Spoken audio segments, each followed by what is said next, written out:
Good evening. This is Akashvani Kohima. I'm Kahurchisite with the evening news. The headlines. Supreme Court grants Centre 3 months to outline actions on delimitation exercise and noticed. Finance Minister Nirmala Sitharaman says Centre committed to bring normalcy to Manipur. Prime Minister Narendra Modi wishes strength and safe return to NASA Astronaut Sunita Williams. And External Affairs Minister Jaishankar calls for fair international order to curb power imbalances. Now the news in detail. The Supreme Court of India has granted the central government 3 months to outline actions taken on the delimitation exercise in Nagaland, Arunachal Pradesh, Assam and Manipur. A bench of the top court, led by Chief Justice of India, Sanjeev Khanna, approved the centre's request for more time.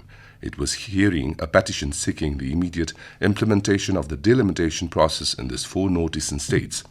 The court had previously expressed concern of the delay, particularly since a 2020 presidential order had revoked the deferment of the process. The centre said that consultations were underway for Nagaland and Arunachal Pradesh, while ongoing violence was making the process difficult in Manipur.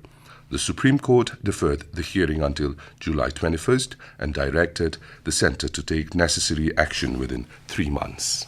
Finance Minister Nirmala Sitharaman today said the central government is committed to bringing normalcy to Manipur and assured all support for the economic growth of the state. Replying to a discussion on the Manipur budget in Rajya Sabha, she sought the support of the opposition parties for peace in Manipur instead of engaging in blame game. He said violence in Manipur has adversely impacted economic activities in the state, but expressed confidence that it will recover swiftly. Manipur is a border state. Since some decade has gone through quite a crisis, and every time there is a recovery, it goes back to some other situation. We are, all of us here, committed to get that state back to some normalcy, and we want that state to grow and prosper as much as any other state. Parliament today approved the Manipur budget for 2025-26, with the Rajya Sabha returning 4 bills to the Lok Sabha. For Manipur, which is currently under President's rule, the budget provides total receipts of 35,368 crore rupees, with total expenditure estimated at 35,104 crore rupees. Prime Minister Narendra Modi has wished strength and safe return to NASA Astronaut Sunita Williams. Astronauts Sunita Williams and Butch Wilmore are on their way back home from space and set to return to Earth tomorrow after being stranded at the International Space Station for about 9 months for what was initially a week-long mission. In his letter, the Prime Minister extended Ms. Williams an invitation to visit India after returning from space. The letter was shared by Union Minister Dr. Jitendra Singh on his social media handle. Dr. Singh also informed that Prime Minister Modi met former NASA astronaut Mike Massimino a few days ago and requested that this letter must reach her. In the letter, Mr. Modi reaffirmed India's deep-borne and great pride in Sunita Williams. External Affairs Minister Dr. S. Jaishankar has emphasized the need for a fair and robust international order.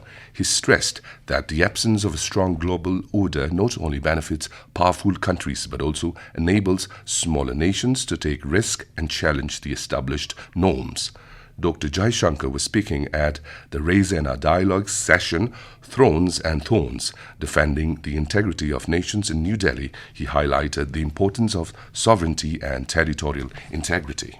We do need an international order, just like we need a domestic order. So if you need a society in a country, you need an international version of that. And it's not just big countries who will benefit if there is no order. I would argue that any country which will take risks, which will have extreme positions, which would, test the system, will actually use this order to its advantage. I mean, we've seen in our own neighborhood, you don't have to be a big country to be a risky country. Smaller neighbors who've done a pretty good job. Dr. Jaishankar also emphasized the need for fairness and consistency in global standards, while pointing out the difference in international responses to military coups in Myanmar and Western countries. The minister called for a thorough review of the global order over the past 8 decades and urged recognition of the shifting balance of power in the world. This is Akashvani Kohima giving you the news. For quick news update, follow us on our X handles AIR News Alerts and AIR_Kohima.